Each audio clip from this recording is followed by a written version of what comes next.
ഇന്നൊരു സൺഡേ. കഴിഞ്ഞ 2 വീക്സായിട്ട് നല്ല മഴ, നല്ല തണുപ്പ്. 3 ദിവസം മുന്നേ തന്നെ LS ലൈഫിൽ സ്റ്റീഫൻ ബ്രോയുടെ സ്കേറ്റ് പാർക്ക് ക്ലാസ്സും ബുക്ക് ചെയ്തു പോയി. അതുകൊണ്ട് മാത്രം ഞാൻ ഇറങ്ങിയത്, അല്ലെങ്കിൽ വല്ല ചുരുണ്ടോടി കിടക്കേണ്ട ഞാൻ താമസിക്കുന്ന അവിടെ നിന്ന് ഏകദേശം 2 മണിക്കൂറുണ്ട് റോയൽ ഓക്കിലേക്കുള്ള ഡിസ്റ്റൻസ് ബൈ ബസ്. ക്ലാസ് എന്ന് കേൾക്കുമ്പോൾ തന്നെ നമുക്ക് ലേറ്റായിട്ട് വരാൻ തോന്നുന്നുണ്ട്. ആ ക്ലാസ്സിൽ ഞാൻ ഒരു 10 മിനിറ്റ് ലേറ്റായിട്ടാണ് എത്തിയത്. പക്ഷേ കുഴപ്പമില്ല, സ്റ്റീഫൻ ബ്രോ എന്നെ കാര്യങ്ങളൊക്കെ ഒന്ന് പറഞ്ഞു തന്ന് വലത് കാലം വെച്ച് തുടങ്ങിക്കോ എന്ന് പറഞ്ഞ് അങ്ങനെ തുടങ്ങിയത് മാത്രമേ ഓർമ്മയുള്ളൂ. ഇപ്പോൾ ഈ റെക്കോർഡ് ചെയ്യുന്ന സമയത്ത് എവിടെയൊക്കെ എനിക്ക് വേദന ഉണ്ടെന്ന് എനിക്ക് പോലും അറിയാൻ പാടില്ല. അത് വിട്, നോ പെയിൻ നോ ഗെയിൻ എന്നാണല്ലോ.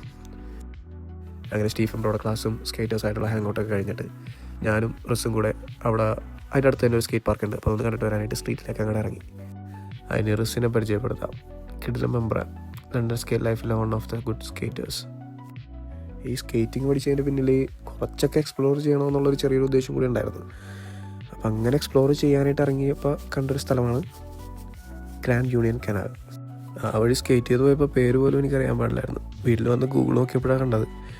This is the longest canal in UK which starts in London and ends in Birmingham.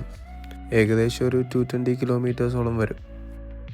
മഴയായതുകൊണ്ട് കുറച്ച് സ്ലിപ്പറി ആയിരുന്നു ഫ്ലോറൊക്കെ, പക്ഷെ എന്തായാലും സ്ഥലം അടിപൊളിയാണ്. ഈവൻ അത് ചെറിയൊരു സൈഡാണെങ്കിലും കാണാൻ പറ്റിയൊരു ഹാപ്പിയായി. അതും സ്കേറ്റ് ചെയ്ത് പോയി കണ്ടപ്പോൾ double happy.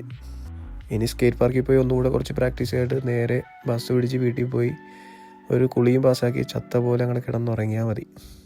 Happy Sunday, happy skate life. അപ്പോൾ ഓക്കെ, ഇനി പിന്നെ എപ്പോഴെങ്കിലൊക്കെ കാണാം. ബൈ.